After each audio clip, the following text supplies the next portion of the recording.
The rise of commentary channels has been monumental in recent times, from H3H3 to Jarvis Johnson to Drew Gooden and more. Whether you like them or hate them, you cannot deny their collective impact on the site. Today I'm going to walk you through my thoughts on commentary videos and their effect on the algorithm. The YouTube algorithm is great.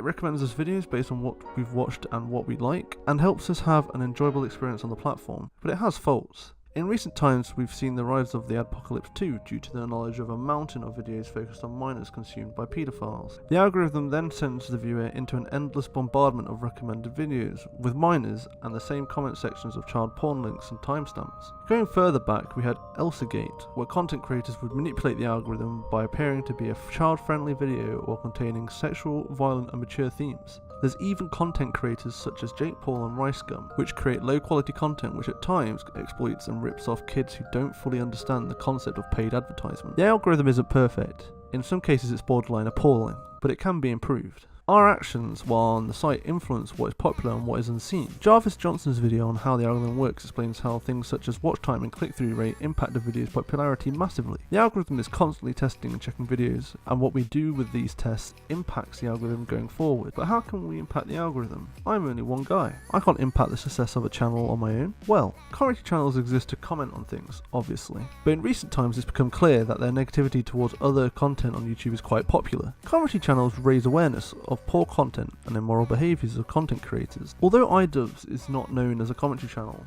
his Content Cop series I would consider to be a commentary series. You just have to look at the damage his Content Cop did on Leafy Is Here to understand the damage a commentary video can have on a creator. Once one person makes others aware of someone's bullshit, everyone starts, because iDubbbz wasn't the only one. H3H3's video on Leafy also blew up. Leafy's content did have genuinely negative characteristics. He was a bully and actively mocked minors. The death of this channel might be seen as a positive to some. Although I would like to see Leafy make some form of a comeback, the fact that his channel was destroyed for negative reasons shows that commentary channels were picking up the slack of the algorithm. Where the algorithm failed by promoting poor content, the commentary community fixed this by changing viewer perception. In a sense, the algorithm has found content that regulates the algorithm itself and is pushing it. It's incredible that our algorithm has become this intelligent and sophisticated, except it's not. And what I just said isn't entirely true. Recently I stumbled onto a video from Joynan talking about forced negativity. As he explained it, commentary channels sometimes don't have things to criticise, so they will start criticising things which don't necessarily require it in order to remain relevant and have content to post. This highly damages the impact of commentary channels on the algorithm. The Leafy example shows the impact that legitimate negativity can have on a channel due to consumer perception. But what if consumer perception is manipulated in the same way about a channel which doesn't deserve it and puts out high quality content? Their videos will be swarmed with dislikes, negative comments and unsubs, which will in most cases negatively impact the content creator in some way. I personally feel that in most cases this isn't the intention of commentary videos, but it is inevitable in a lot of cases. What makes a video high quality or low quality is subjective, but I think most people would agree that calling someone out for their choice of hat is somewhat redundant. However, there is a silver lining, or another issue, whatever way you look at it. As I mentioned, the algorithm values click rate and watch time, more so than subs, likes, comments and anything else you can think of. So as these commentary channels cause viewers to go to these channels, their click rate and watch time goes up. These commentary channels are algorithmic advertisements.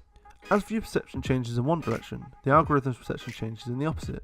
This can be seen as a silver lining in cases of forced negativity, and although the content creator may not be able to see it through the wave of negativity, these situations can end up being positive for a channel. In my opinion, the weight of these two factors cannot be fully understood until the dust has settled. The sway in viewer perception outweigh the bump in algorithmic growth. Cases differ, but negative outcomes still occur. They absolutely don't need to though, and they wouldn't if we fully understood the impact of our actions as viewers. If you agree with the commentary video, like it, sub, share it, and watch more of that commentary channel's content. Don't go on a hate crusade.